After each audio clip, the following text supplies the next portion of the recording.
نحمدہ و نصلی علی رسولہ الکریم اما بعد۔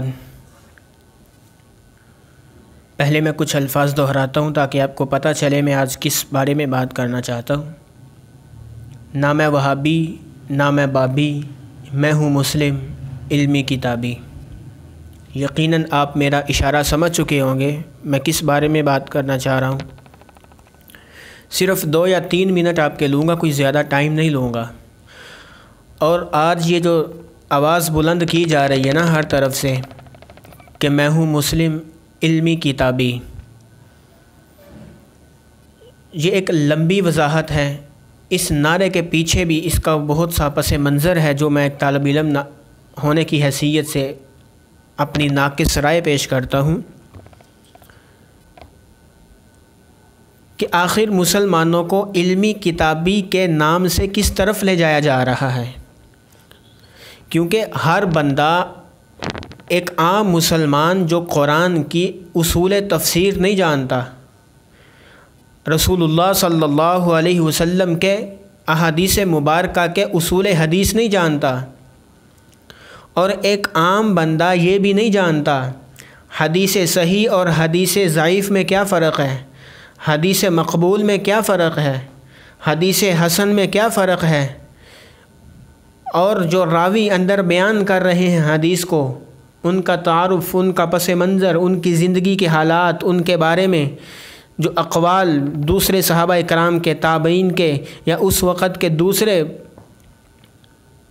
جو ان لوگوں کے قریب تھے حال و احوال بیان کرنے والے، ان کے بارے میں کیا رائے دیتے ہیں، ایک عام بندہ نہیں جانتا۔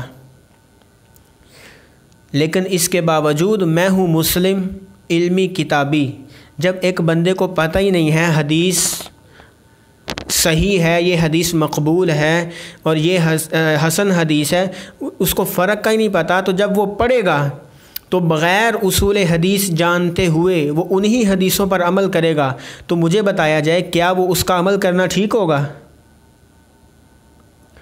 یہ علماء کو سننا یہ صرف آج کی بات نہیں ہے، رسول اللہ صلی اللہ علیہ وسلم کے زمانے سے لے کر صحابہ اکرام کا زمانہ اٹھا کر دیکھ لیجئے، اور تابعین کا، تبع تابعین کا، فقہا کا، جس کا مرضی زمانہ اٹھا کے دیکھ لیجئے، ہر دور میں کسی علم والے نے، جاننے والے نے ایک عام انسانوں کو تبلیغ کی ہے، پھر جا کر وہ مسلمان جو ہیں وہ سیدھی راہ پر آئے ہیں اور ان کو علم دین سمجھ آنے لگا ہے، اور ان کا افہام ان کے لیے آسان ہوا ہے دین کو سمجھنا۔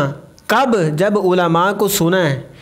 اگر وہ بھی کہتے کہ ہم بھی علمی کتابی مسلمان بننا چاہتے ہیں تو پھر صحابہ کرام کا زمانہ اٹھائیے، صحابہ کرام نے، بڑے بڑے صحابہ کرام کو دوسرے ملکوں میں کیوں بھیجا کہ جاؤ جا کے ان کو تعلیم دلاؤ، علم دو، علم سے آشنائی پہنچاؤ، کیوں؟ تاکہ وہ دوسرے لوگوں تک آپ کا علم پہنچے اور ان کو دین سے واقفیت حاصل ہو۔ یہ نہیں کہا کہ سیاہی سے کتابیں بڑی بڑی لکھ دو اور جناب والا ان میں جا کر بانٹ دو، خود ہی پڑھیں گے، مسلمان ہوں گے۔ کس نے بولا ایسا؟ تو اس کا مطلب یہ ہوا کہ ہر دور میں علماء نے تبلیغ کی ہے اور ایک عام مسلمان تک اس کا فہم آسان کیا ہے۔ پھر مسلمانوں نے اصول حدیث اور اصول تفسیر کو سمجھتے ہوئے پھر انہوں نے جا کر کتابیں پڑھنی شروع کی، پھر خود علم حاصل کر کے دوسروں تک پہنچایا۔ ہم یہ کیسے کہہ سکتے ہیں کہ بغیر پڑھے ایک عام مسلمان خود علمی کتابی بن کے دوسروں تک علم دین پہنچانا شروع کرے؟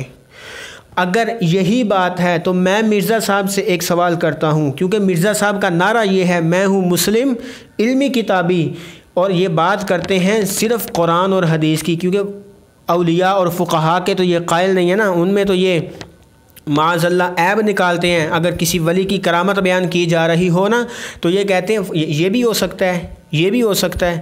آنے والے وقت میں یہ کہیں گے نبی نے زمین پر رہ کر آسمان پر چاند کے 2 ٹکڑے کر دیے، یہ انگلی سے کیسے ہو گیا؟ کیونکہ اتنا فرق ہے۔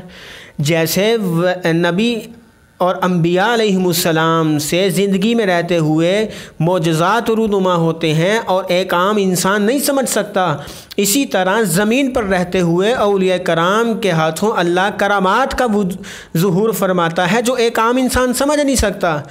اگر کوئی کہے کہ فلاں ولی ہے، اس نے اتنی راتیں بغیر وضو کے ٹوٹے صبح فجر کی نماز پڑھ لی، اب یہ مرزا صاحب کا اعتراض ہوتا ہے کیوں اتنی راتیں گزر گئیں، اسے اتنی راتوں میں واش روم ہی نہیں آیا، اس نے کھانا ہی نہیں کھایا۔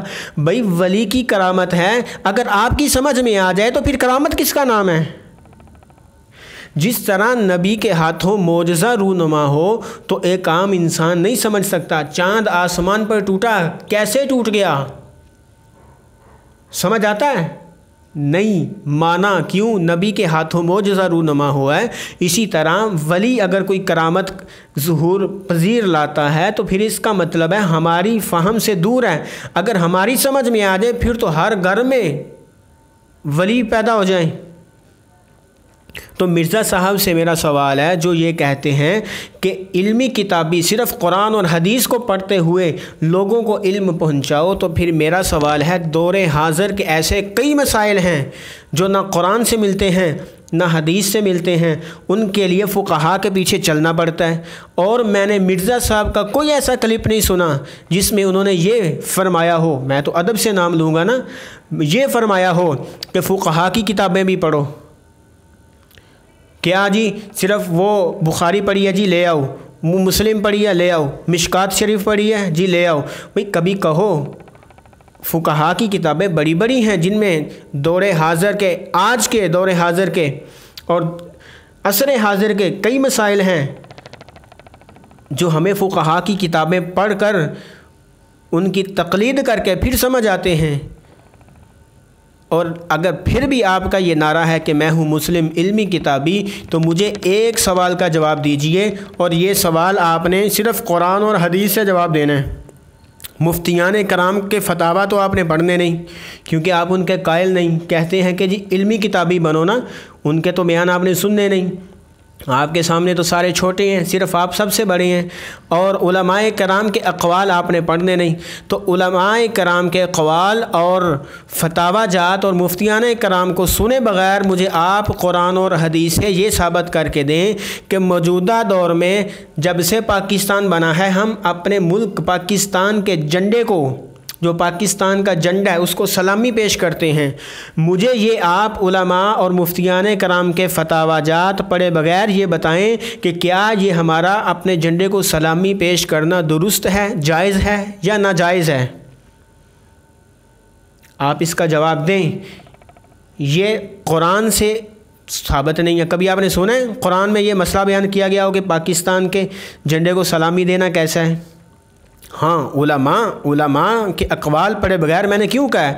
کیونکہ علماء کرام الحمدللہ مفتیان کرام جو مدارس سے فارغ ہیں، انہوں نے تو استدلال کر کے قرآن کی کسی نص سے یا حدیث پیغمبر صلی اللہ علیہ وسلم کے احادیث مبارکہ سے استدلال کر کے اس کا جواب دے ہی دینا ہے۔